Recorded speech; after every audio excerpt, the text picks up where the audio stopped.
Bienvenue dans l'Hebdo JV. Aujourd'hui, je suis avec Médoc. Ça va, Médoc? Ça va très bien, merci. Et avec Emeric. Ça va, Emeric? Ça va. Joyeux anniversaire, Emeric. Merci. Joyeux anniversaire. Petit happening, c'est sympa. Aujourd'hui, on va parler de Pankapoo, de XCOM 2, de StarCraft 2, mais aussi et surtout d'e-sport avec Adrien Nossi alias Stud qui va nous rejoindre un peu plus tard. Alors quand exactement, personne ne le sait. C'est le génie narratif, c'est le suspense, alimenté par l'apparition impromptue de ce générique.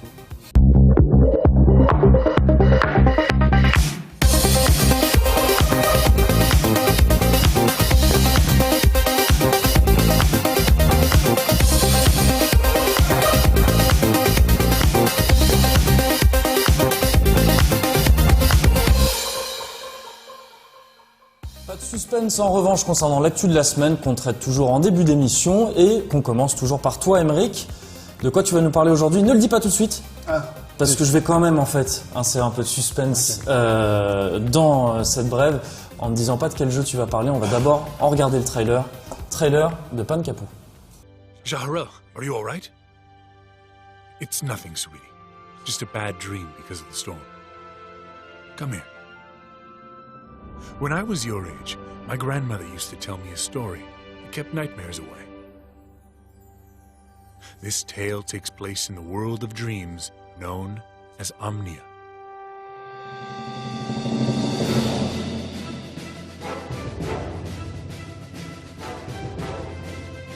All the beings of this realm lived peacefully, filling the world with hope.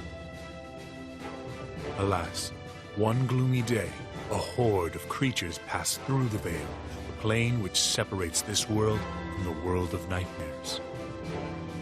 These Hya-Nagi invaded Omnia, spreading their corruption wherever they went. The world of dreams was threatened, and with it, all hope was likely to disappear. Fortunately, Ikitomi, the Hymn of Dreams, decided it was time to take action. With his tremendous power, he gathered all the remaining dream matter in Omnia and gave birth to a guardian that would be able to push back the Hya-Nagi invasion.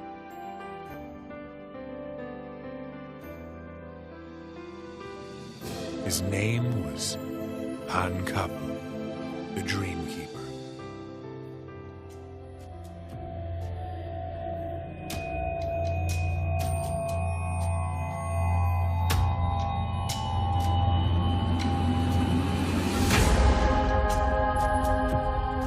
Voilà donc Pankapoo, qu'est-ce que tu veux nous dire dessus aujourd'hui, Emeric? Alors ouais, bloqué dans mon élan, je vais quand même essayer de garder mes idées en place. Donc je vais parler de Pankapoo the Dreamkeeper ou Pankapoo le gardien des rêves en VO. Parce qu'il s'agit d'un jeu français, un jeu créé par un studio français qui s'appelle Two Kind, dont on avait un peu parlé la semaine dernière, donc dans le dernier Hebdo JV. Donc pour rappel, Pankapoo c'est un action platformer qui a deux particularités. La première c'est qu'il est épisodique, comme beaucoup de jeux en ce moment. Et la deuxième, c'est qu'il bénéficie, comme on l'a vu avec le trailer, d'une direction artistique que je trouve franchement somptueuse et qui est inspirée un petit peu de Final Fantasy, selon Two Kind. Je vais laisser un petit peu diguer sur la page Kickstarter. Peut-être que c'est inspiré de Final Fantasy aussi parce que le jeu est sous le label Square Enix Collective et que ça fait bien de dire que c'est inspiré de Final Fantasy dans ce cadre-là. Peut-être. Je crois qu'on l'avait évoqué encore une fois la semaine dernière. Donc le jeu en fait effectivement est supervisé médiatiquement par Square Enix. Square Enix qui les aide à avoir un peu de visibilité, à communiquer autour de leur jeu sur leur page Kickstarter. Page Kickstarter, donc ils sont sur Kickstarter. Et d'ailleurs leur Kickstarter justement se termine, c'est un petit peu rigolo comme news, puisque ça se termine quasiment au moment où on fait cette news. Juste avant, je crois, c'est ça. Juste avant, il y a quelques minutes près en fait. Alors qu'on était en train de faire le filage de cette émission. Voilà, exactement. Donc Kickstarter réussi, qui était le premier stretch goal qui était à $40 000, donc qui a été atteint un petit peu de justesse, mais qui a été atteint quand même, donc ce qui veut dire que le jeu sortira bel et bien donc au début de l'année prochaine sur Windows et console. D'accord. Ok. Effectivement, ça a de la gueule. C'est assez joli et c'est toujours chouette de voir des petites initiatives comme ça se concrétiser et sortir. Maintenant, voilà. Bon, Square Enix Collective, c'est mon avis, hein, mais je trouve qu'on peut se poser des questions sur la légitimité de ce genre de procédé de la part d'éditeurs aussi gros que Square Enix qui en gros repèrent des indés, disent ouais on est intéressé, on veut bien vous éditer, mais faites une petite campagne de financement participatif. Voilà, ensuite on voit. Bon, ça se fait de plus en plus hein, de toute façon. Voilà, on laissera chacun le soin de juger la pertinence ou pas de ce genre de pratique. C'est tout ce que tu voulais dire sur C'est tout pour Pancapou? moi, C'est cette tout pour semaine. toi. On va passer à toi. Médoc, toi tu voulais nous parler de XCOM 2, je crois, parce que tu as pu y jouer récemment. Ouais, moi je suis content parce qu'il y a quelques jours j'ai pu jouer à XCOM 2. Ouais. Donc XCOM 2, c'est quoi le pitch en gros, sur quoi on se base? Ben, c'est un what if scénario. C'est-à-dire il part du principe que les XCOM, donc le remake reboot qui avait été fait, qui était sorti en 2012, Enemy Unknown. Enemy Unknown. Voilà, donc tu jouais et puis a priori si tu te débrouillais bien, tu jouais bien, tu gagnais à la fin. Ouais, les XCOM, vous avez gagné et tout ça. En rappelant très vite fait, XCOM, c'est quoi? C'est du jeu de stratégie? Ah, c'est de la stratégie tactique vue un petit peu de haut, tour par tour, case par case. Dans lequel tu affrontes, c'est quoi? C'est des extraterrestres, c'est ça? Des aliens. Des aliens Voilà. principalement. Et là pour le 2, donc le what if scénario, c'est il part du principe que tu l'as perdu en fait cette guerre. D'accord. T'as perdu cette guerre. Ah, c'est un genre de what if be. Ok, vas-y. Oh non. Si, non, si, non, si, non, si. non. Bah non. C'est- Et du Donc coup, t'as perdu cette guerre. t'as perdu cette guerre. Et la session de jeu à laquelle j'ai pu participer, ça se passait donc 20 ans plus tard. Ouais. C'était le tuto en fait, tout simplement, D'accord, ouais. où t'avais des styles de rebelles qui venaient délivrer une personne. Ils étaient dans une mission. Cette personne, c'est toi, c'est le joueur, c'est le commandant. 20 ans après. Donc 20 ans après la défaite. La défaite. D'accord, c'est ça. Le monde, il est donc Les aliens ils sont en contrôlent la Terre, place. du coup, c'est ça, ouais. Ils sont, ils travaillent de pair avec les États, les États, ce qui D'accord. reste des Ouais. États. T'as affaire à un style de collaboration, Ah, donc slash c'est pas tout oppression. à fait, c'est pas post-apocalyptique, genre. C'est-à-dire Pas que du tout. les aliens ont juste colonisé la Terre, entre guillemets. c'est Voilà, ça ils ont colonisé et maintenant ce qu'ils essayent de mettre en avant, c'est la coopération entre les aliens et les humains, les avancées médicales, technologiques, tout ça. Et évidemment, tout ça, c'est une façade de bullshit parce que derrière, ils ont des dessins bien plus dark. Ça, c'est un Comme petit peu souvent avec la colonisation. comme ça. Tout à fait, ouais. Si certaines peuplades avaient su ce qui se tramait derrière, Peut-être ils auraient que, peut-être voilà. pas été aussi coopératifs. Toujours est-il que désormais la cellule XCOM donc est en mode rebelle guérilla. Ouais. Voilà. Moi, je trouve ça intéressant d'être dans cette situation un petit peu sous-armée, en sous-effectif, sous-nombre, parce que les victoires du coup ont plus de valeur. Ouais. Le scénar t'accroche plus. Et aussi, ce qui est stylé, c'est que ton QG, du coup, il est mobile. Ouais. si Bah tu oui, peux pas c'est- ouais, rester c'est à un ça. endroit. Ouais. Tu vois, ça a donc, une importance importante. Ça a une importance c'est une importante. importance importante. Ça a tout à une fait. grande importance, pardon. C'est une grande importance dans un XCOM parce qu'il y a une grosse partie de gestion de base en fait dans les XCOM. Exactement. Ouais. Tu as toujours cette partie tactique sur laquelle je vais donner 2-3 mots, mais tu as aussi la partie stratégie, donc avec les mêmes principes, hein, c'est-à-dire réhabilitation de salles. En fait, l'Avenger, ta base mobile, Ouais. c'est un ancien vaisseau alien. D'accord. Que t'as chopé, et puis au fur et à mesure, voilà, tu fais des salles, tu les répares, ça maintenant, ça va être petit côté, l'armurerie. Fallout Shelter pour ceux, Ouais, oui. on en a beaucoup parlé cet été. Fallout Shelter reprenait pas mal en fait ce principe de Exactement. XCOM, ça se passe un petit peu comme ça. Quoi. Exactement. Et il y a toujours cette dimension allocation de ressources. Ouais. Tu vois, j'ai besoin de scientifiques. Voilà, ce projet, il va avancer plus ou moins vite en fonction de ce que j'y fais. Et toujours dans la partie stratégie, cette fois-ci, il y a un agenda ennemi. C'est-à-dire D'accord. qu'il y a un style de fil rouge Ouais. à gérer. L'ennemi a un kekaku, un style de kekaku, voilà, de domination d'une manière générale, mais à travers pas mal de trucs. Donc c'est un fil rouge, et du coup le joueur, il va falloir qu'il mette des bâtons dans les roues de ce truc-là. Donc va y avoir des choix à faire. Est-ce que je vais retarder un petit peu ce projet qui pue à fond, mais du coup je vais passer à côté de cette opportunité d'aller chercher des scientifiques, un nombre pour un moindre coût par exemple, un truc de ce style. Donc voilà, il y aura toujours cette dimension gestion. Et pour ce qui est de la tactique, la session de jeu donc que j'ai faite il y a quelques jours m'a permis de voir donc l'aspect concealment, ils appellent ça, la dissimulation. Ah oui, d'accord. La dissimulation. Donc c'est une feature qui découle directement de ton statut de rebelle, c'est-à-dire que désormais t'as une patrouille ennemie, ils sont là, ils patrouillent parce qu'ils sentent que t'es dans le coin, et puis de manière, t'es dans une atmosphère un peu tendue, hein, tu vois.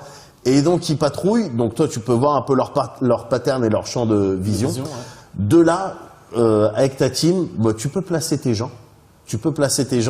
Et à partir du moment où tu as une personne qui attaque, naturellement l'ennemi, mais je crois que c'était aussi le cas dans Enemy Unknown, bon ben il se met en place, tu vois. Il bouge, on se fait attaquer, donc on va chercher à se couvrir et tout. Ben, pendant cette phase de on se met en place et il se déplace, si tes autres membres de l'équipe, tu les as mis en mode sentinelle, comme tu peux avoir dans le précédent, c'est-à-dire au préalable, ils ont fait un stage de 3 semaines en jungle pour développer l'essence, tout ça. Évidemment. Et en même temps, dès que ils peuvent atterrir sur des bus.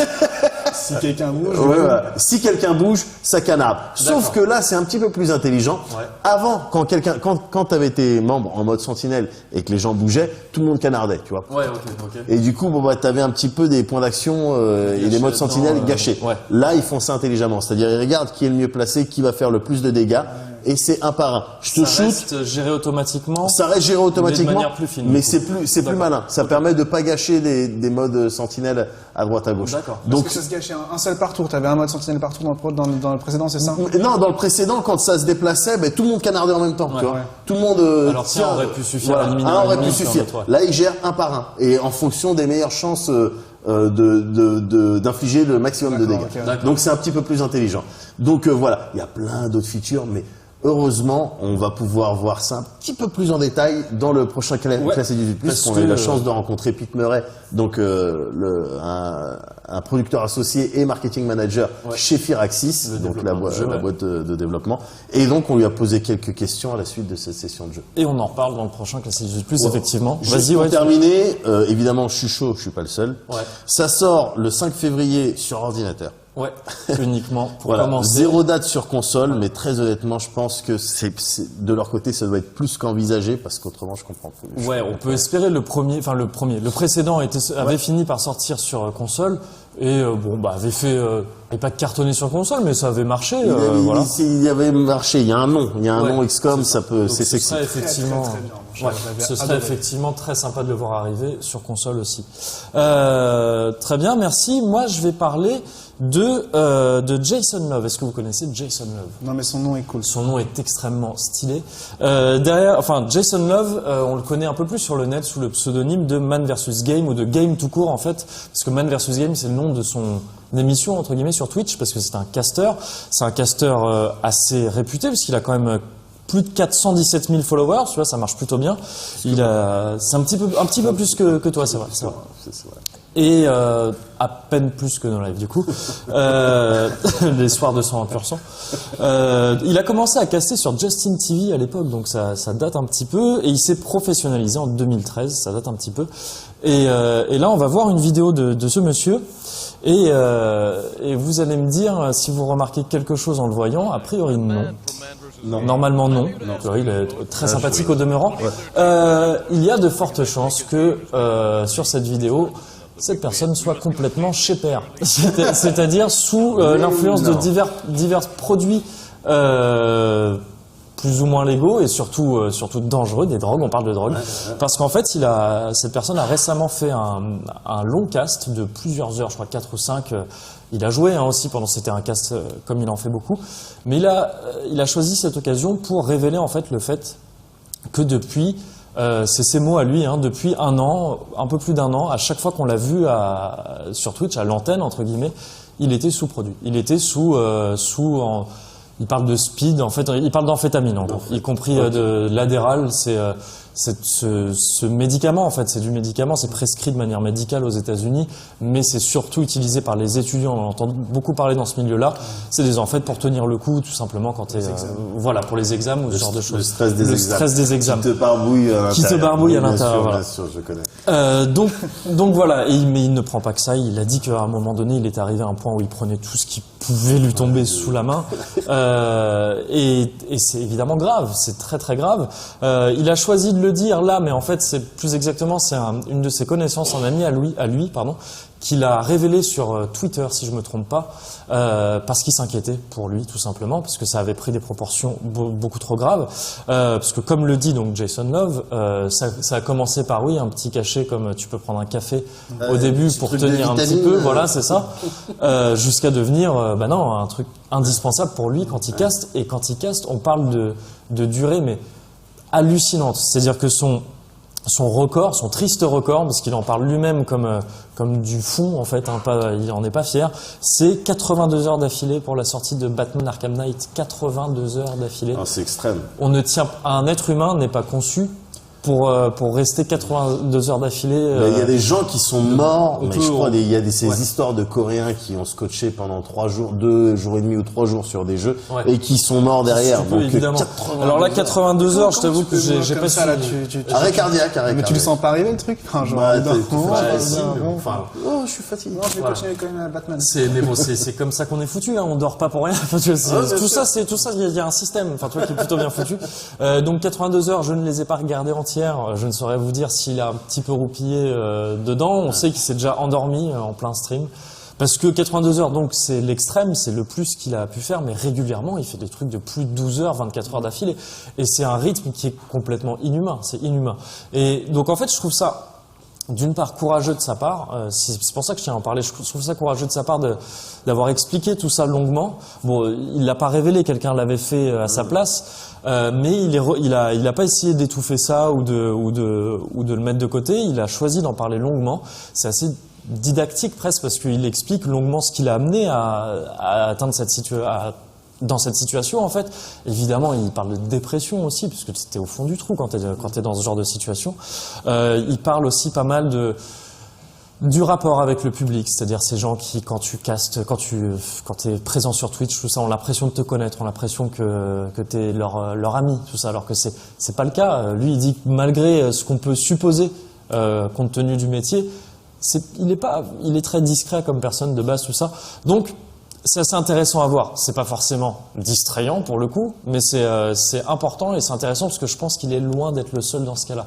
Je pense que quand il casse. Bien sûr, parce que si tu regardes un petit peu sur Twitch, je cite Twitch depuis tout à l'heure parce que c'est le plus fréquent, mais sur n'importe quelle plateforme comme ça de cast en direct, ou même pas en direct en fait aussi sur YouTube et tout ça, il y a des gens qui ont quand tu vois le nombre d'heures de vidéos qu'ils produisent chaque jour, tu vois qu'il y a un problème. Il y a un problème c'est-à-dire que si tu mettais les codes du travail là-dedans, ça ne tiendrait pas. Alors ils sont indépendants pour la plupart, donc ils font ce qu'ils veulent, mais c'est des horaires qui sont hallucinants. On ne tient pas humainement, on ne tient pas comme ça.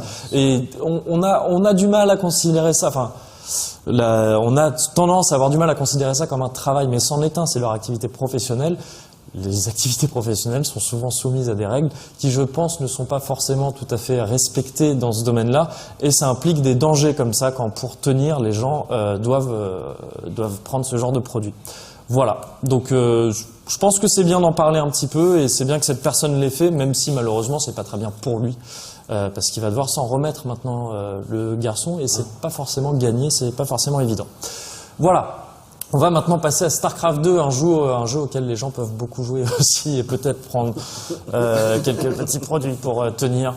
On a entendu parler de ce genre de choses parce que c'est le cas aussi dans l'e-sport, hein, l'adéral et tout ça. Ça tourne pas mal dans l'e-sport. Le dopage dans l'e-sport. Ouais, ça c'est un vrai truc. On mine vraiment le vrai sport, quoi, de plus en plus. Même les côtés négatifs. C'est ça, mais c'est un sujet qu'on abordera après la critique. Donc on va la regarder tout de suite. C'est toi qui t'en es occupé, Aymeric. C'est la critique de StarCraft 2, Legacy of the Void.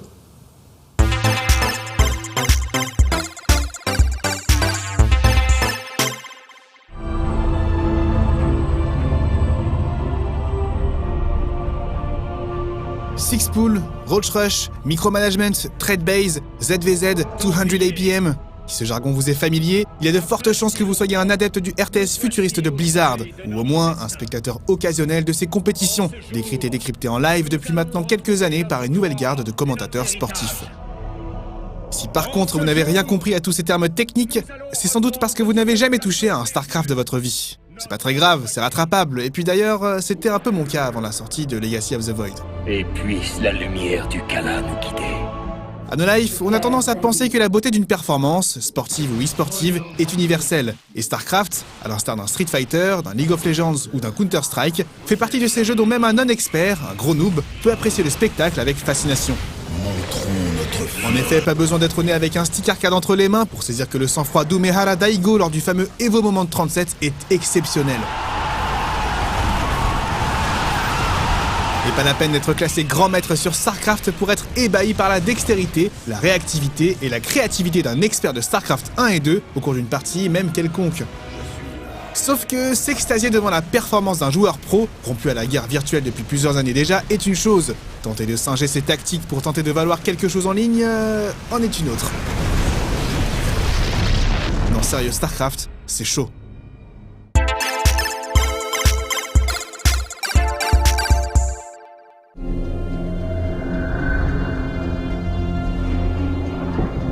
Initié en 2010 avec Wings of Liberty, la trilogie StarCraft 2 s'achève enfin avec l'arrivée de Legacy of the Void. Ce troisième volet se déroule donc juste après les événements de Heart of the Swarm, alors que Sarah Kerrigan rassemble son essaim dans le but d'affronter Amon, le Xel'Naga dont l'objectif est de tout raser façon moissonneur de Mass Effect. Comme prévu, cet épisode se concentre sur les Protoss, qui, sous le commandement d'Artanis, leur hiérarque, projettent de reconquérir Aiur, la planète natale de cette civilisation ultra avancée que les Zergs se sont appropriés. Mais le plan initial tourne vite au fail total quand l'armée d'invasion se rend compte qu'Amon est capable de corrompre les Protoss via le Khala, le lien psionique qui les unit tous. Ne laissez pas Amon vous dévorer. De peur de se faire contrôler par Amon, les Protoss survivants décident alors de couper leur appendice nerveux et de fuir en catastrophe la planète qu'ils étaient venus réclamer. C'est ainsi qu'ils trouvent la Lance d'Adune, un ancien vaisseau titanesque qui leur servira de base et leur permettra de préparer leur armée en vue d'affronter le dangereux Xel'Naga en collaboration avec les Terrans de Draenor et les Zergs de la Reine des Lames. Avec ce vaisseau, nous pourrons redresser les torts qui nous ont été infligés, Carax, et libérer les Templiers.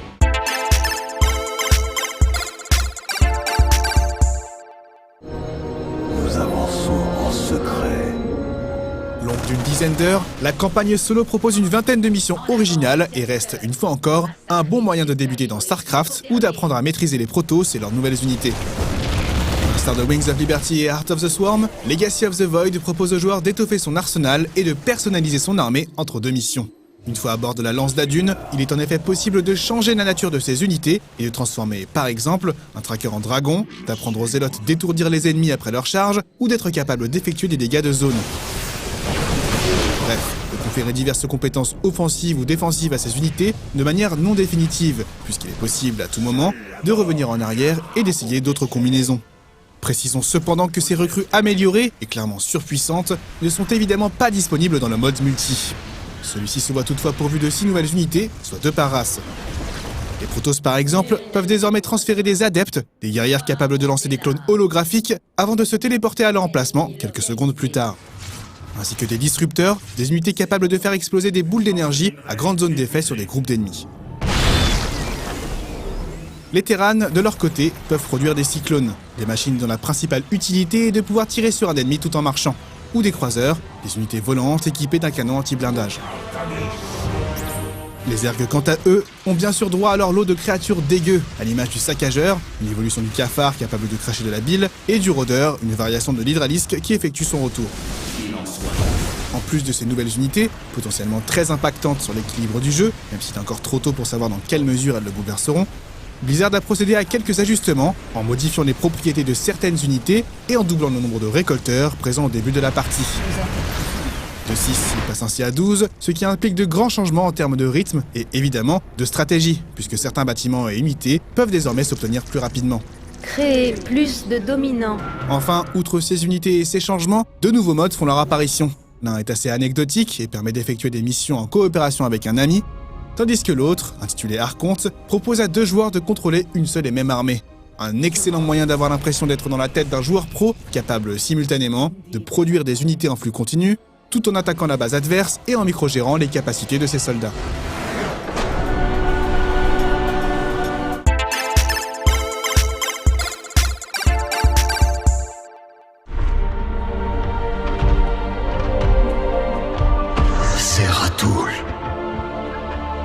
Doté d'un mode solo conséquent, ponctué comme à l'accoutumée par des cinématiques tout simplement sublimes, StarCraft 2 Legacy of the Void réussit de manière plus que satisfaisante à conclure une histoire débutée il y a 5 ans déjà.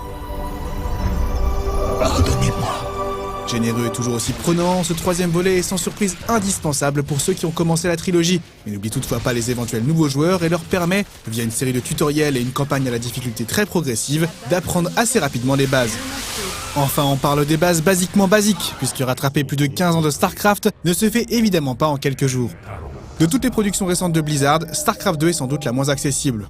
Et pourtant, paradoxalement, c'est sa complexité qui fait tout son charme. C'est sa profondeur et l'écart colossal de niveau qu'elle peut engendrer entre deux joueurs qui rendent le jeu passionnant, qui nous pousse à chercher encore et toujours de nouvelles stratégies ou à donner le meilleur de nous-mêmes au cours d'une partie pour avoir cette sensation si agréable d'avoir dominé intellectuellement son adversaire. StarCraft 2, à l'image d'un Street Fighter, d'un League of Legends ou d'un Counter-Strike, fait partie de ces jeux qui arrivent à nous procurer ce genre de sensations. Ces jeux qui, plus que de simples passe-temps, mettent à l'épreuve notre mémoire musculaire, notre sens de l'analyse et notre résistance face au stress, exactement comme dans un vrai sport. Abattez-les! Et exactement comme dans un vrai sport, il n'est pas nécessaire d'être un expert pour pouvoir l'apprécier. Heureusement d'ailleurs, parce que, sérieux, StarCraft, c'est chaud.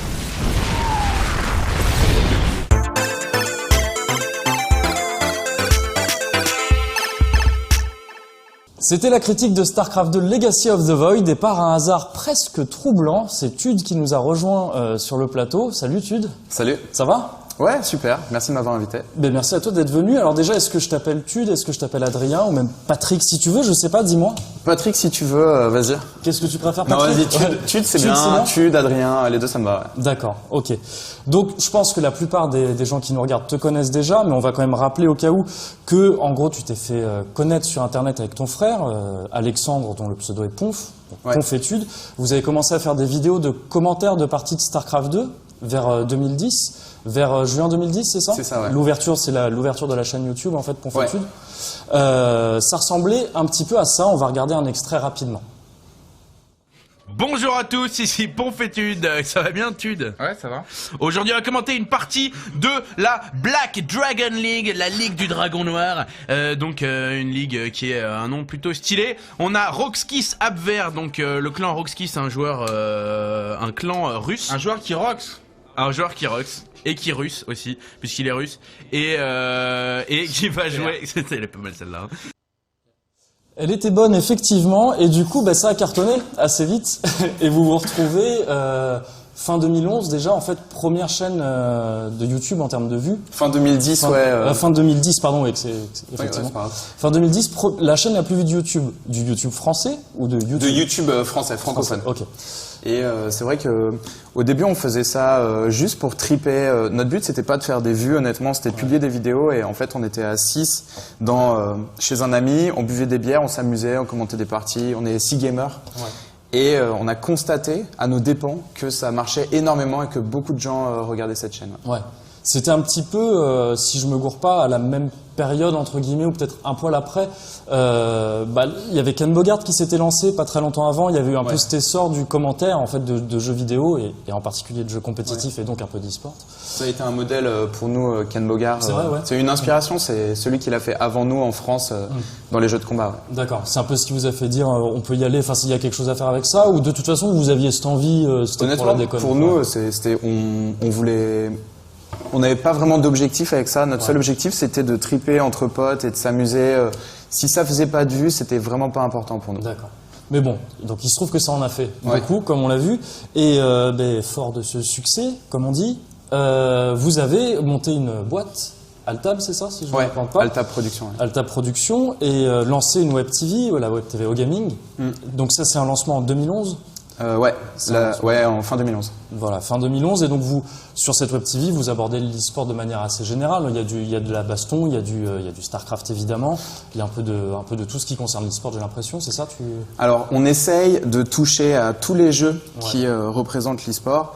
Maintenant, on n'y arrive pas encore, mais on essaye de couvrir tous les jeux, donc les jeux de baston, les jeux de stratégie, les MOBA, les FPS, donc tous les jeux de cartes aussi, comme Hearthstone qui marche bien en ce moment. C'est vrai. Et on essaye de toucher à tout. Et à côté de ça, on a une 5e chaîne aussi, qui est une chaîne multi-gaming, qui n'est pas celle qui fait le plus d'audience, mais où on teste des jeux et on aborde le jeu vidéo de façon générale. D'accord. Et aussi l'univers geek. On a une émission jeu de rôle, Donjons et Jambon, Donjons et Dragons. Et on est des pros, des spécialistes des jeux de mots. Ouais. Je sais pas si vous êtes forts chez No Life, mais nous là, c'est. On a une certaine tradition du jeu de mots. Attention. Ok, d'accord. On a fait une émission dessus. On a fait une émission dessus pendant une saison. On a une certaine expertise. Mais on faudra peut-être faire un clash une fois de jeu de mots. C'est les meilleurs clashs. C'est mes clashs préférés. Ok, donc d'accord, ça c'est au gaming. Vous avez aussi organisé des tournois, l'Iron Squid. Vous baignez complètement, même si tu dis que vous abordez aussi le jeu vidéo en règle générale, tu baignes en règle plutôt dans l'e-sport de toute façon, parce que c'est un peu le domaine quoi, de prédilection c'est ça. De toi et de la chaîne en règle générale, de Gaming en règle générale. En fait, parfois on va produire nos propres compétitions, et auquel cas, en général, il y a 2 mois de phase online, donc où la compétition commence par des qualifications, des RO32, RO16, où il y a 32 équipes, 16 équipes ou 16 joueurs, ça dépend du jeu, et qui va se finir en grande fanfare dans une grande salle parisienne. Qu'on va louer, et on va produire la finale de A à Z, et on vend des places. Donc on a fait le Grand Rex pour Iron Squid 1, le Palais des Congrès de Paris, le Trianon, le Casino de Paris. D'accord, oui, donc c'est des salles conséquentes. Et d'une manière générale, tu missionnes pour remplir ces places, ou il y a carrément du public Alors, pour remplir ces salles, pardon? Il faut... Nous, pour l'instant, on a toujours fait salle comble, mais pour être transparent, parfois la salle comble, parfois ça se vend en 10 jours. Et parfois, on vend la dernière place 5 jours avant l'événement, tu vois. Donc, parfois, il y a un petit coup de stress en mode, est-ce qu'on va réussir à vendre toutes les places? C'est pas toujours facile.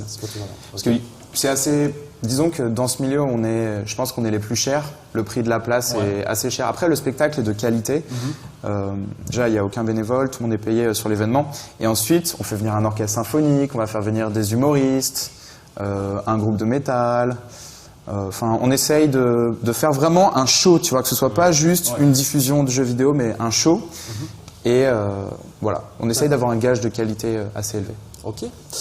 Donc bon, si tu viens, c'est pour parler d'e-sport. Donc, on va parler d'e-sport un peu de manière générale. Et je vais commencer par une question un peu naïve, mais on va affiner après par la suite. Si tu devais définir l'e-sport, le sport électronique, comment tu le définirais en fait?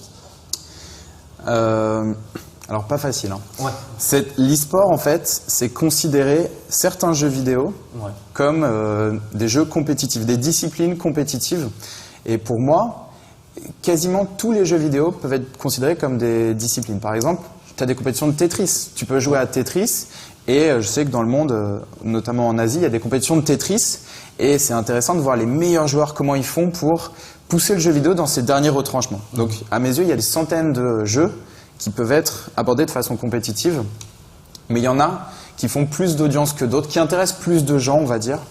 Et ça, ce sont StarCraft 2, League of Legends, Dota 2, Counter-Strike, Call of Duty, Street Fighter, ce genre de jeux, et qui attirent de plus en plus de gens, parce que le sport électronique, c'est alimenté par l'audience, en fait. Plus il y a de gens qui vont suivre une discipline, plus tu vas avoir de compétition, plus les cash prizes vont être importants, donc plus il y a de joueurs qui peuvent vivre par de cash prize. Rapidement, on entend au cas où les récompenses en fait en cash qui sont apportées aux gagnants des tournois. Ouais, c'est ça. Qui sont partagées entre toutes les places. Les 3 premiers ou les 10 premiers, ça dépend du format.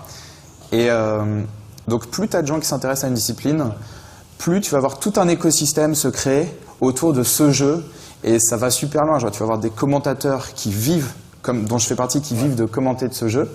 Tu vas avoir des joueurs professionnels, pareil, qui ont un salaire, qui en vivent, de plus en plus de compétitions, donc des organisateurs de compétitions, des admins de tournois, qui sont des arbitres, qui arbitrent les parties, parce qu'il y a des arbitres dans le sport électronique, il y a de la triche, il y a des arbitres. Des coachs d'équipe aussi? Des coachs d'équipe, exactement.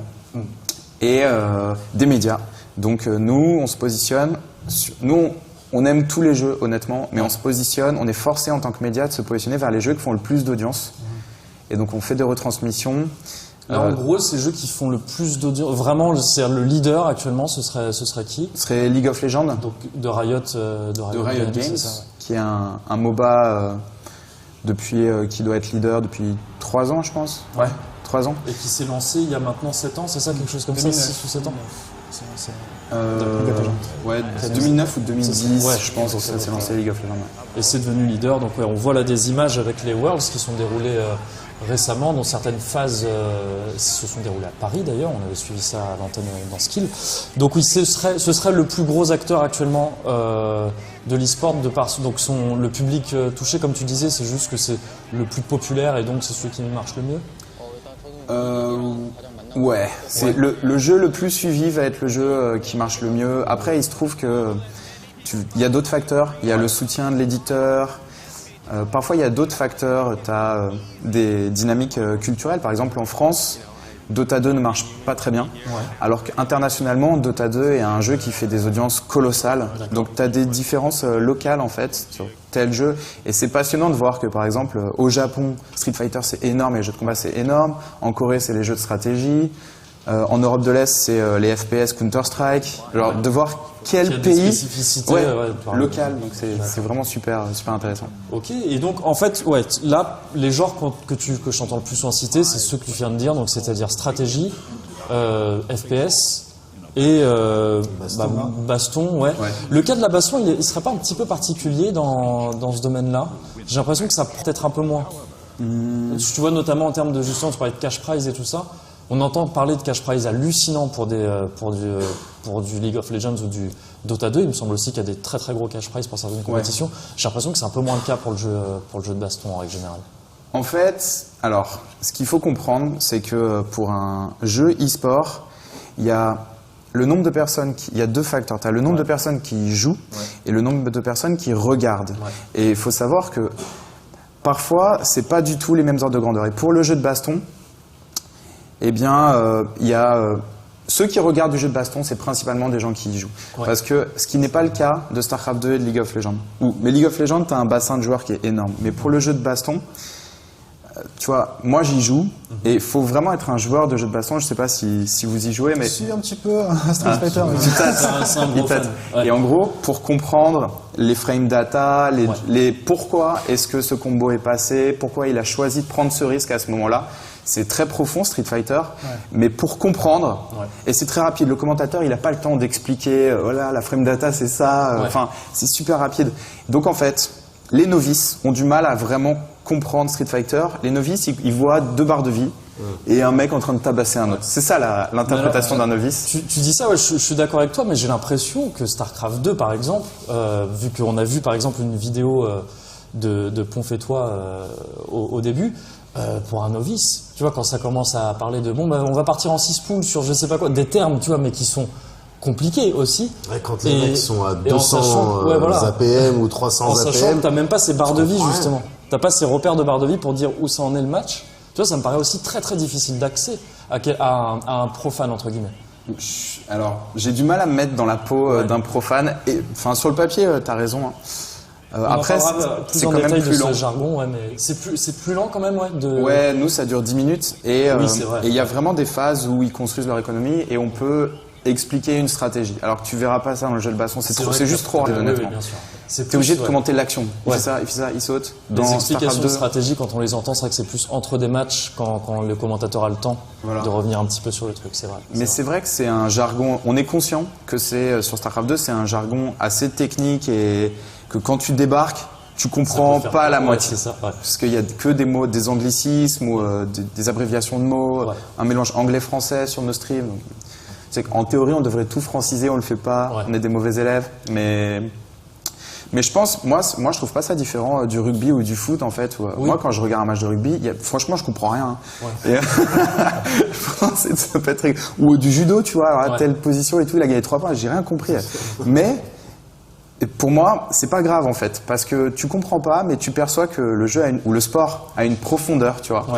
Et peut-être tu as envie de t'y intéresser, tu as envie de comprendre toute la richesse du sport que tu es en train d'observer. Donc, ne pas tout comprendre au début, pour moi, c'est pas un problème, en fait. C'est un problème, ok. Et là, tu vois, on parle de différents jeux qui sont compétitifs à chaque fois. Le point commun, en fait, tu disais que n'importe quel jeu vidéo, théoriquement, pourrait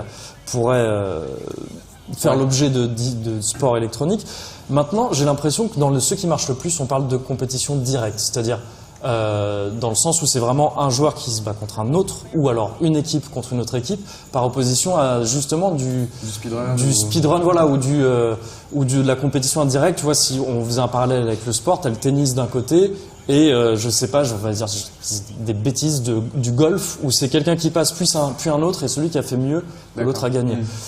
Est-ce que tu penses qu'il faut que c'est dur pour l'e-sport de se passer de cette confrontation directe pour fonctionner? Parce que je suppose que ça apporte un côté très spectaculaire. Tu vois, c'est pas, on va pas dire comme dans ce film, je sais pas si tu t'en souviens, The Wizard, où il y avait une compétition de Mario 3 qui n'avait aucun sens.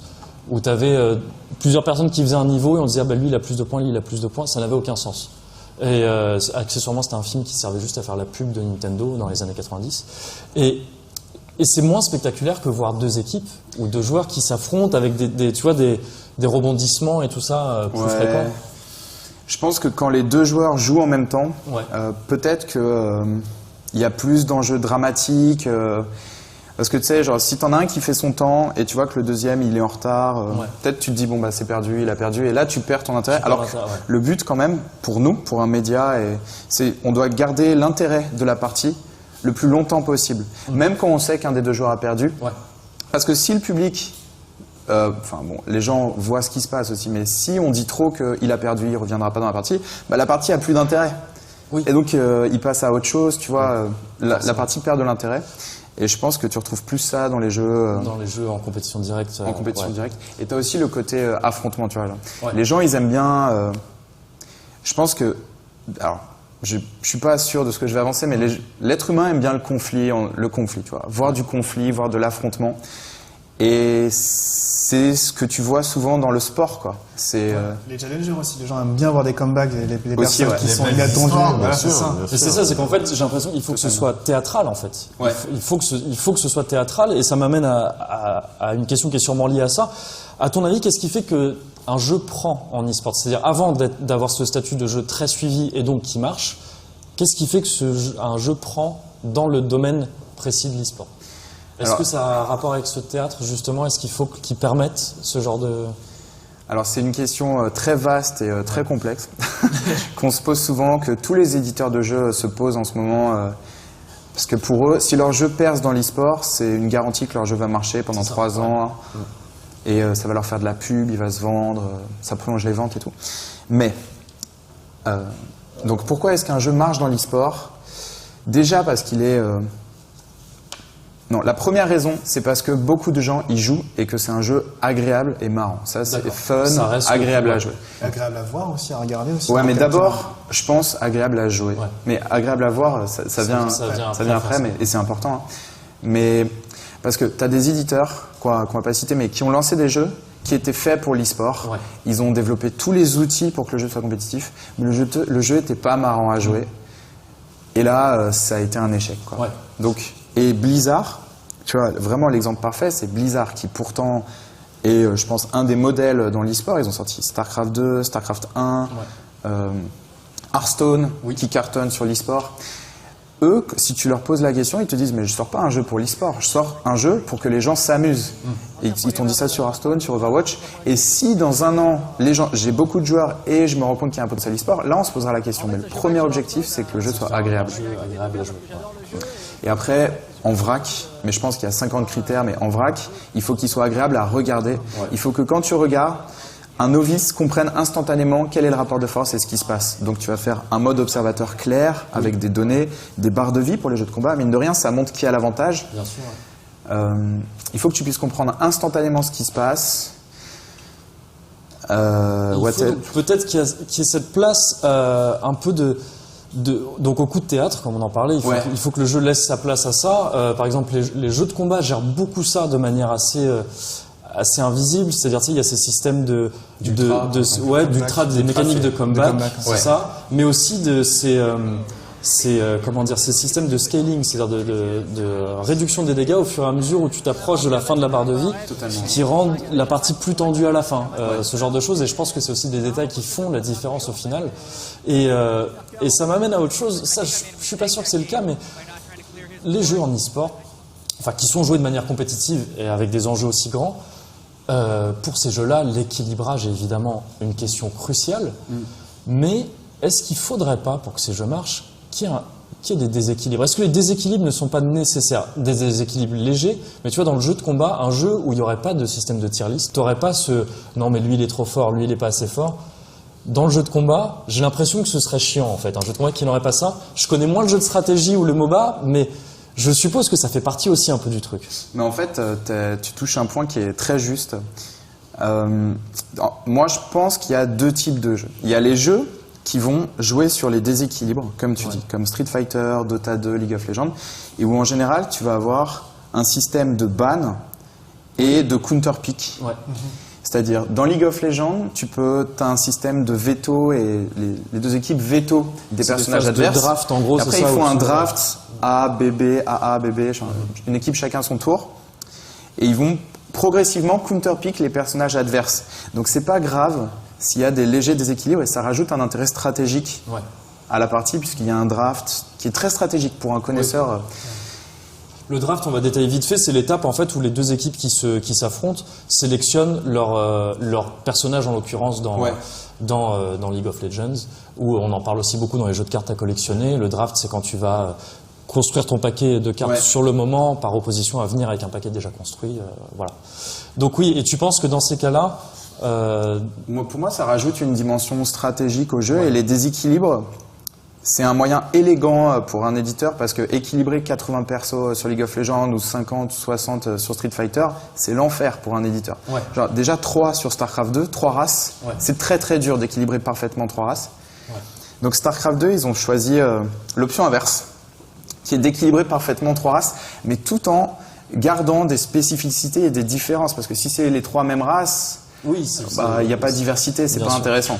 Et je trouve que c'est un exploit qu'ils ont réussi à peu près équilibrer les 3 Pour races. toi, c'est réussi de ce côté-là. On est on a autant de chance entre guillemets en jouant une race que les deux autres. Ouais, en fait, ils ont vraiment bien géré. Avant ça, il avait fait pour 4 races sur Warcraft 3. Ouais. Mais c'était moins équilibré, je pense. D'accord. Mais là, il faut savoir que les races ont des temps forts. C'est-à-dire qu'en gros, dans tel match-up, telle race, Terran versus Zerg, dans les 3 premières minutes, 3 minutes 30, le Terran sorcier et lion, le Zerg est obligé de rester chez lui. Ouais. Il y a un cycle, mais les joueurs peuvent jouer sur le cycle. C'est D'accord. ça la dimension stratégique de StarCraft 2. Tu peux choisir à quel moment tu vas être fort, mais de ce fait, tu te rends faible avant et après. D'accord. C'est pareil dans League of Legends aussi avec certains persos qui sont plus Totalement. endgame, enfin plus late game comme on dit, donc jeu tardif que. Ouais. Donc voilà, certains Jeu persos. tardif, comme- c'est à l'échelle d'une partie. Voilà, c'est-à-dire par exemple tu vas prendre un Lee Sin qui va être super fort au début, qui va vraiment pulvériser tous les autres junglers au début. Enfin, c'est un des T'es en postes train de dans me League of perdre Legends. complètement. Mais non, non. C'est un exemple. Oui, si, je vois à peu près. Mais c'est exactement la mécanique Ouais, qui par d'accord. contre ne servira plus à rien. Donc si t'as pas une victoire assez rapide, c'est-à-dire entre 20 et 30 minutes, tu peux être sûr que tu auras un déséquilibre. Ça dans va ton- être compliqué après. dans ton équipe, ouais. D'accord. Et en fait, il y a l'équilibrage qui différencie les jeux. C'est vrai que certains jeux sont pas équilibrés et c'est pas un problème, ils restent compétitifs. Et tu as le hasard. C'est l'autre dimension intéressante dans l'e-sport, c'est-à-dire que tu as des jeux qui vont minimiser le hasard comme StarCraft 2. StarCraft 2, il y a quasiment pas de hasard. Ouais. C'est-à-dire D'ailleurs, j'arrive même pas à voir où il peut y en avoir. si C'est il y en dans a, mais on va dire il y a 3% de hasard dans une D'accord. partie, mais par exemple, tu as des cartes Ouais. où il y a 4 positions de départ. Les positions de départ sont aléatoires. Ok. C'est-à-dire que tu apparais à un endroit, ton adversaire peut être à chacun des 3 autres D'accord. jusqu'à ce que tu aies scouté. Tu envoyé une unité en début de partie pour voir. Et si tu scoutes dans la mauvaise direction, et là c'est du hasard, tu D'accord, pars en haut, tu pars à droite, effectivement, ouais. lui il te scoute en premier, ça peut impacter l'issue de la partie parce qu'il a vu ce que tu faisais avant que tu vois ce qu'il fait. D'accord. Mais effectivement. c'est vraiment très léger. Maintenant tu as un jeu à l'opposé comme Hearthstone, Ouais. où le hasard, je pense, ou le poker, pour ceux qui connaissent pas Hearthstone, le poker il y a une part énorme de hasard. En fait, tout l'enjeu du joueur dans ces jeux-là, c'est d'arriver à influer sur le hasard. Enfin, c'est-à-dire en construisant un bon paquet pour Hearthstone, Ouais. en calculant bien ses coups pour le poker. Mais effectivement, le hasard est une partie et fait partie intégrante du jeu. Ouais. en Et en fait, ce qui est intéressant, c'est qu'avant que Hearthstone sorte, Ouais.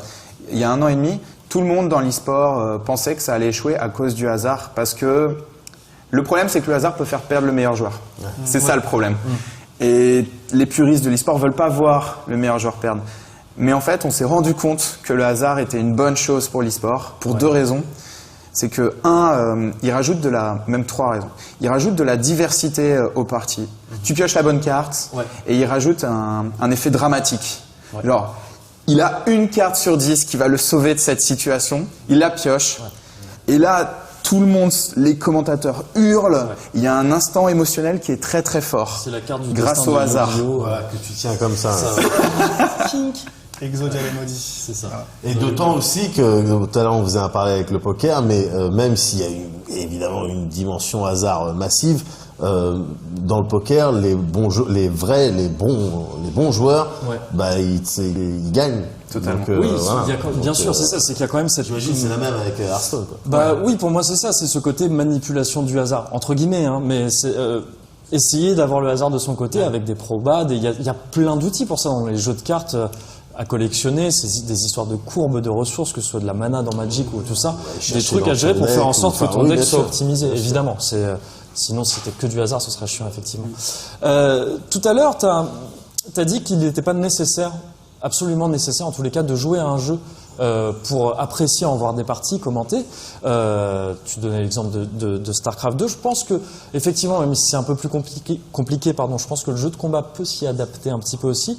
Mais maintenant, j'ai envie de te demander, est-ce que tu penses, et ça va nous amener un peu à la deuxième partie de la discussion, est-ce que tu penses qu'il faut nécessairement s'intéresser aux jeux vidéo, en règle générale, pour apprécier, voir des parties de sport électronique, d'e-sport? Alors, c'est difficile à dire parce que moi je suis passionné de jeux vidéo, mais j'imagine qu'il faut avoir une sensibilité jeux vidéo quand même pour regarder du sport électronique, ouais. Mais après, c'est difficile à dire, mais moi quand je regarde un match de tennis, tu vois, entre Roger Federer et Nadal, honnêtement j'ai jamais joué au tennis, je suis nul, mais ça reste agréable à regarder, alors qu'on connaît pas, quoi. Donc on peut kiffer. Donc, et dans le jeu vidéo, par exemple, moi, il y a plein de jeux auxquels j'ai jamais joué, mais je regarde des compétitions et j'adore quand les commentateurs m'apprennent quelque chose. Genre, je regarde des speedruns et ils disent là, je passe sur ce truc, il y a un bug, les développeurs ont mal codé ça. Et je trouve ça passionnant, alors que j'ai jamais joué au jeu. Donc, en fait, je pense que c'est une question peut-être d'ouverture d'esprit ou je sais pas. Peut-être t'es pas obligé de t'intéresser aux jeux vidéo. Ouais, en fait, c'est ça. Je pose cette question parce que je pense là que l'e-sport est en train de vivre une mutation un peu plus soudaine que celle qui vit déjà depuis sa création entre guillemets. D'ailleurs, c'est une question que j'ai pas posée au début. On sait à peu près à quand remonte l'e-sport, quand est-ce qu'on a commencé à en parler, ou les premiers gros jeux qui ont fait que. Je suis censé savoir ça. Mais alors les premiers gros jeux, les jeux emblématiques.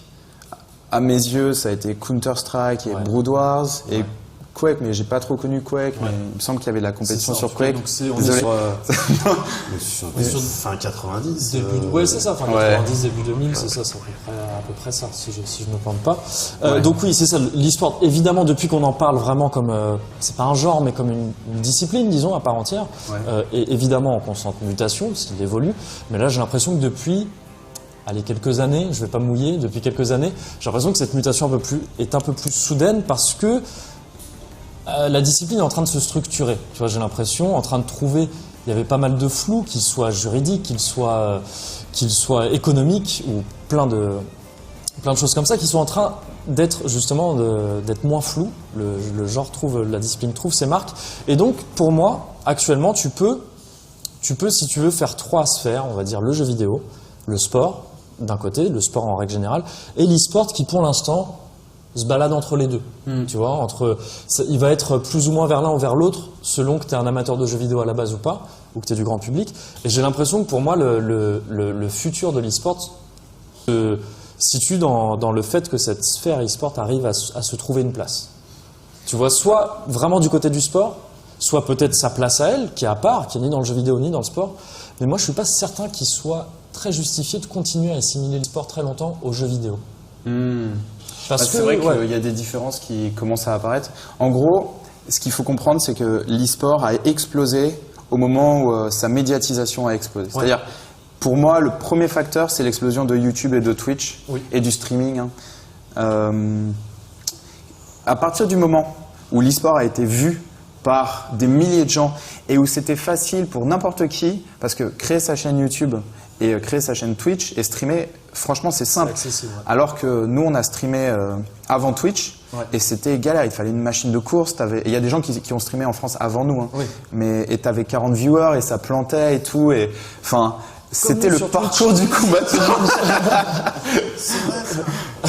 Et le moteur de l'e-sport, c'est sa médiatisation. C'est le fait qu'il soit vu par des milliers de gens. Et donc YouTube s'est développé fin 2010. Nous, on a eu de la chance, on était dans le bon bateau et on a explosé avec l'explosion de YouTube. Twitch s'est développé, l'e-sport était vu par des milliers de gens et des marques s'y sont intéressées pour y investir de l'argent et communiquer sur l'e-sport, vendre leurs produits, etc. Et du coup, l'e-sport a commencé à brasser de plus en plus d'argent et une industrie s'est structurée de façon un peu organique. Donc ça, honnêtement, pour l'instant, c'est la jungle. C'est ça. C'est vraiment le bordel. Il faut le dire. c'est un milieu qui se crée et il n'y a pas vraiment de règles. Chacun essaye de trouver sa place. Vous en faites partie quelque part avec Ecogaming. Ouais, on en fait partie. Ça, vous essayez aussi vous donc ça fait déjà un certain nombre d'années, mais en lançant cette web TV, à la base, vous n'étiez pas forcément sûr. Vous deviez vous dire que ça avait des chances de marcher, mais c'était un peu nouveau quand même de se lancer complètement là-dedans. Bah nous quand on a commencé à commenter, il n'y avait pas de duo de commentateurs en France. Enfin, il y avait Ken Bogard. Ouais. Bon, il y avait Ken Bogard avant nous. Et il n'y avait pas de web TV. On a décidé de créer un média dédié au sport électronique sur le web. Personne n'avait fait ça avant nous. Et on n'a pas été les premiers à faire des compétitions en France. Ouais. Il y a le SWC, le SL qui ont fait des super trucs. Ouais. Et d'autres, des WCG, d'autres boîtes. C'est toujours, j'espère que je n'oublie pas.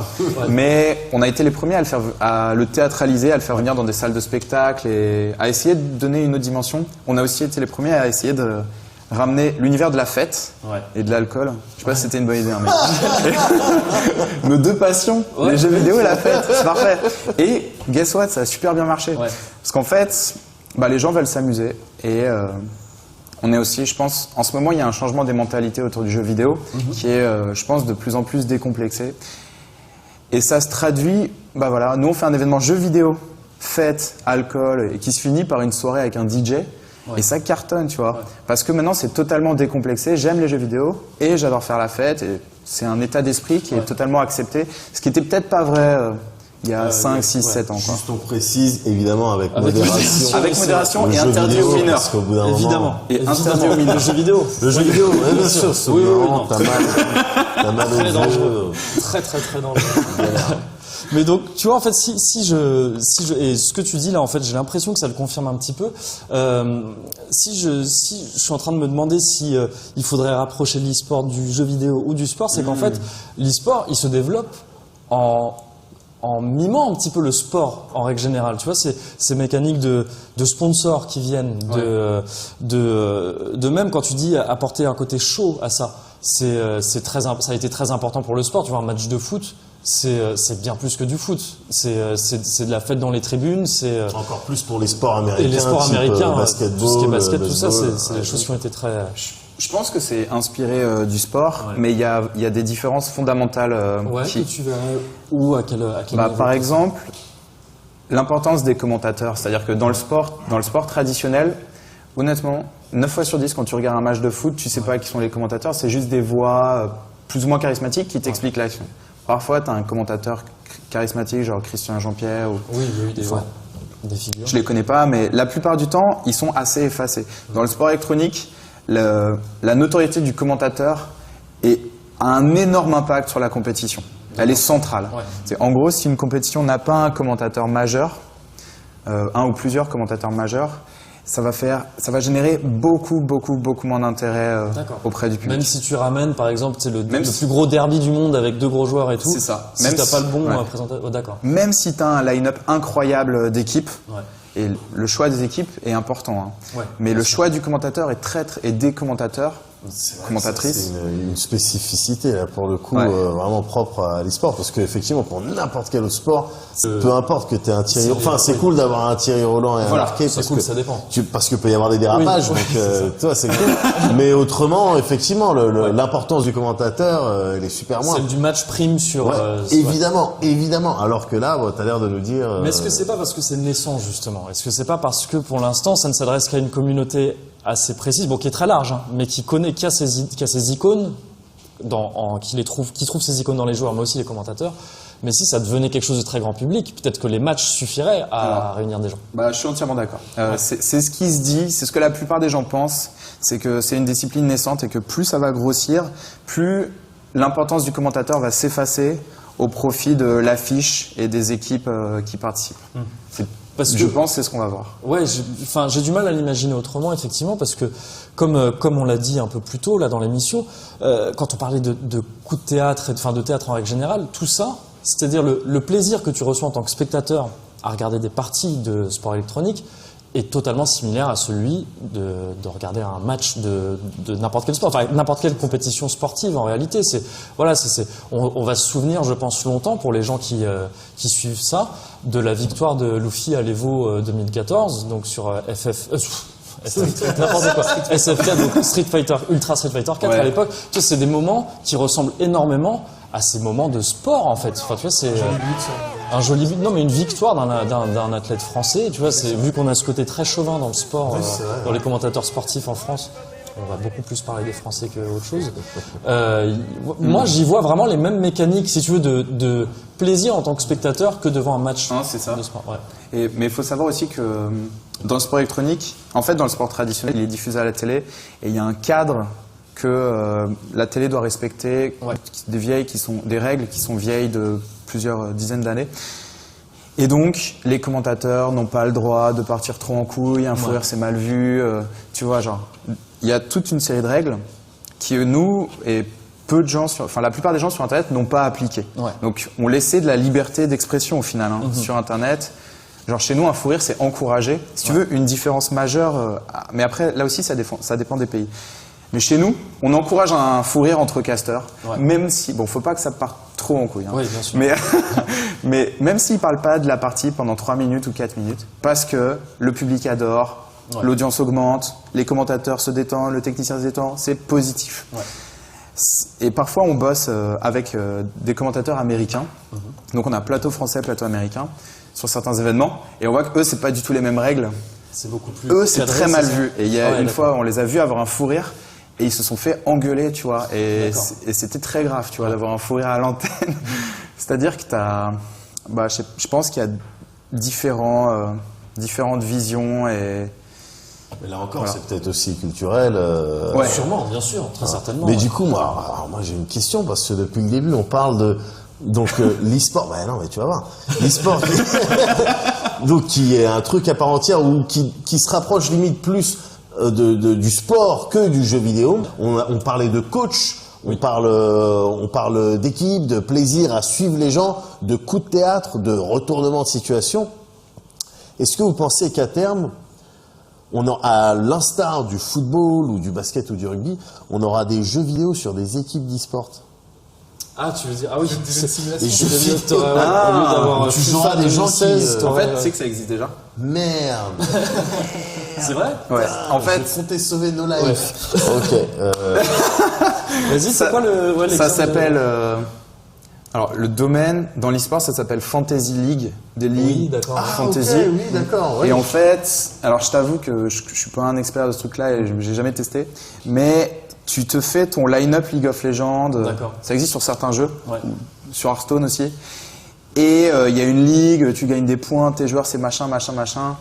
Cette site, tu as des ligues, ça existe sur... Oui, non, mais en fait, j'avais pour l'instant, c'est des browser games, mais ça existe et je vois beaucoup d'énergie. Il y a des marques qui mettent beaucoup de moyens pour créer des Fantasy League dans l'e-sport. C'est-à-dire que c'est quelque chose qui attire beaucoup de gens. Parce que c'est quelque chose qu'on n'a peut-être pas énormément en France, mais je sais que par exemple le Fantasy Football, donc on parle du football américain là aux États-Unis, c'est énorme. Il y a énormément de gens qui se donnent là-dedans.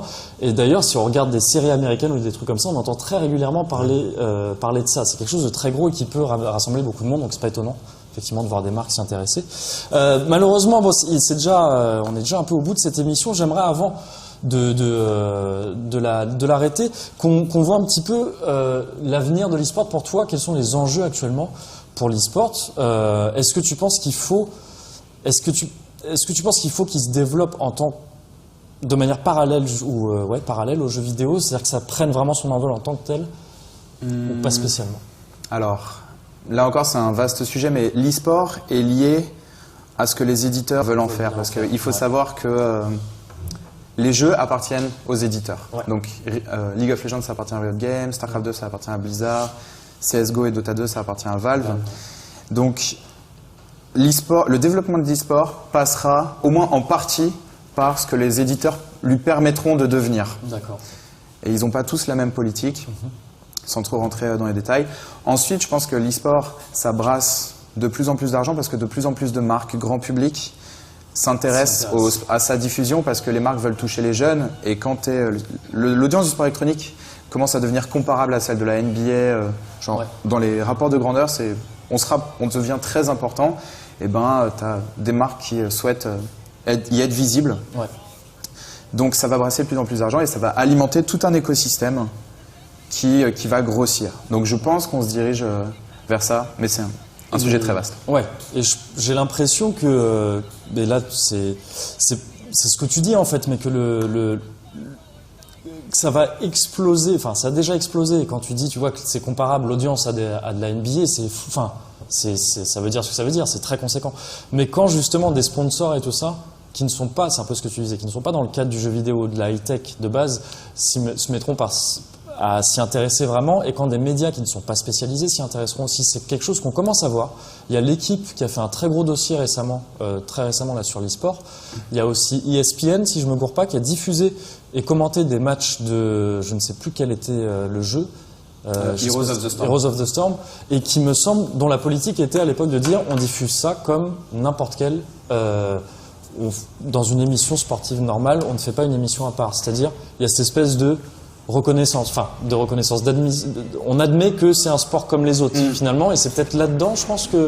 Enfin, est-ce que tu penses que ça peut être là-dedans, dans cette espèce d'absorption par le vrai grand public, que l'e-sport peut... Est-ce que tu penses que c'est vers là que l'e-sport va, en fait, ou pas nécessairement? Moi, je pense que l'e-sport est en train de se propager partout. C'est-à-dire qu'au sein d'Internet et de la communauté Internet, on va dire un peu plus technophile, il est en train de se propager, de toucher plus de gens. Mais au sein des médias plus traditionnels, comme la télévision, les journaux, tous les médias traditionnels, quasiment tous, s'intéressent maintenant au sport électronique. Et ça va se voir dans les prochains mois, dans les prochaines années. Tu vas voir l'e-sport fleurir partout à la télévision, partout dans les médias. C'est en train d'arriver là. Et est-ce qu'on peut craindre du coup, à ton avis, une espèce de structuration un peu peut-être trop sévère de tout ça, dans le sens où peut-être qu'il n'y aura plus trop de place peut-être qu'on va devenir ces Américains qui paniquent quand ils ont un fou rire. Peut-être que le jargon va falloir faire attention. À partir du moment où tu touches vraiment du grand public, qui n'est pas forcément, tu ne touches pas que des gens pointus. Peut-être pas plus faire gaffe à ce genre de choses. Des battles sur le prix des retransmissions, comme tu peux avoir pour ça, y a le déjà. foot et tout. Ça commence, Nous, on est au cœur des compétitions de droits d'achat, d'achat de droits au gaming. Donc, on fait l'acquisition de compétitions étrangères et on les diffuse sur le gaming. Et pour le ton, ça dépendra qui décide. Mais c'est vrai que parfois, c'est l'éditeur qui décide. En gros, l'éditeur dit tout ce qu'il y a sur mon jeu, c'est moi qui décide le ton qui va être employé. Mais tous les éditeurs sont pas comme ça, hein. Mais certains, oui.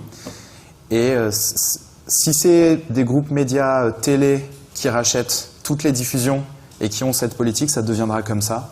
Ça dépendra qui décide et à qui ça appartient. D'accord. Écoute, on espère que ça va rester un minimum fun quand même, parce que c'est quand même sympa. C'est quand même sympa. Ok, merci encore d'être venu beaucoup. Est-ce que tu veux peut-être parler, est-ce que tu as une annonce à faire avant de partir tant que tu es là? Il me semble que vous organisez un événement bientôt avec OGaming. Tu peux peut-être nous en parler un petit peu? On a lancé il y a une semaine un événement. C'est OGaming 0MS. 0MS parce que 0 lag. Oui. Je sais pas si tu as une bonne idée de ce nom, mais bon, c'est pas grave. Non, je rigole, il est génial. Et du coup, c'est une compétition de StarCraft 2 et de Counter-Strike. Sur StarCraft 2, c'est les Nation Wars. C'est les 32 meilleurs pays du monde qui s'affrontent. Chaque fois, c'est 3 joueurs, l'équipe d'Allemagne, l'équipe de France, etc. Ça fait déjà beaucoup d'audience et ça se finit à l'Olympia le 13 et le 14 janvier, les phases finales. Et les billets sont en vente sur notre site OGaming. Et sur Counter-Strike, on a 16 équipes. C'est les 16 meilleures équipes du monde qui vont s'affronter pendant 2 mois. Et pareil, phase finale à l'Olympia le 13 janvier. D'accord. Ok, on vous invite à suivre ça de très près si ça vous intéresse. Je te remercie une nouvelle fois d'être venu. Merci beaucoup. Merci à toi. Merci à vous, comme d'habitude, d'avoir été là. Et merci, comme d'habitude aussi, à vous de nous avoir suivis. On se retrouve la semaine prochaine pour un nouvel Hebdo JV, bien sûr.